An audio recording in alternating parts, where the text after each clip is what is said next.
আসসালামু আলাইকুম, সবাই কেমন আছেন? আশা করি সবাই অনেক অনেক ভালো আছেন। আবারও চলে এসেছি নতুন একটি রেসিপি নিয়ে। আজকের রেসিপি হলো সুইট চিলি সস রেসিপি। এখানে আমি নিয়েছি ভিনেগার, চিনি আর কর্নফ্লাওয়ার 2 চামচ আর চিলি ফ্লেক্স। কর্নফ্লাওয়ারটা আমি 2 চামচ কর্নফ্লাওয়ার দিয়ে পানি দিয়ে এটা আমি এখানে কর্নটাজ নিয়েছি। আপনারা চাইলে কর্নফ্লাওয়ার দিয়ে বানিয়ে নিতে পারবেন। দিয়ে দেওয়ার এখানে ভিনেগার নিয়েছি, সাদা ভিনেগার, হোয়াইট ভিনেগার। কড়াতে দিয়ে দিলাম 2 বাটি পরিমাণ পানি আর দিয়ে দেব চিলি ফ্লেক্স,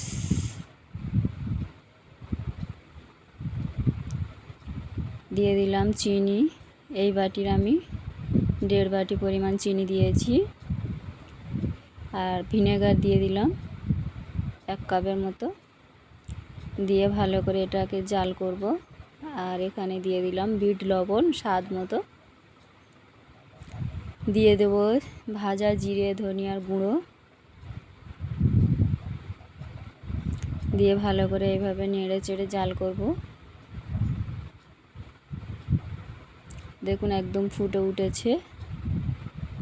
এইভাবে একটু নেড়ে চেড়ে জাল করে নেব।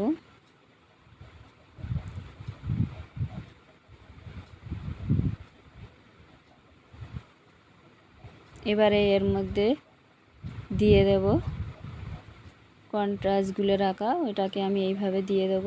অল্প অল্প করে দিতে হবে আর নাড়তে হবে, না হলে তলায় লেগে যেতে পারে। আর এটা দেওয়ার পরে সসটা একদম ঘন হয়ে যায়। দেখুন কতটা ঘন হয়ে গেছে। দিয়ে এইভাবে কিছুক্ষণ জাল করব, 5 মিনিটের মতো। দেখুন এটা আমার রেডি হয়ে গেছে সসটা একদম। সসটা মোমো, কোনো ভাজা ভুজি, পেঁয়াজি, চপ পেঁয়াজির সঙ্গে খেতে ভালো লাগে খুবই। আর এইভাবে বানিয়ে নর্মাল ফ্রিজে 2 থেকে 3 মাস রেখে দিতে পারবেন এইভাবে। এটাকে আমি ঠান্ডা করে নিয়েছি, ঠান্ডা হয়ে যাওয়ার পর আরও অনেকটা ঘন হয়ে যায়।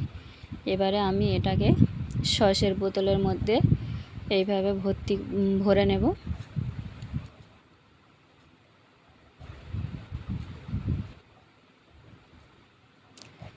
একটা বোতল আমার ভরা হয়ে গেছে, আরও একটা বোতল আমি এইভাবে ভরে নেব।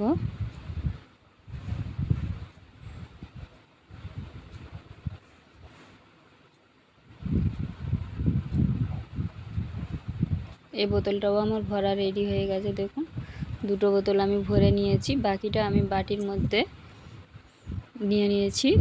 আর দেখুন দেখতে কতটা লোভনীয় হয়েছে, খেতেও অসম্ভব টেস্টি। এইভাবে একবার হলেও বাড়িতে বানিয়ে দেখবেন।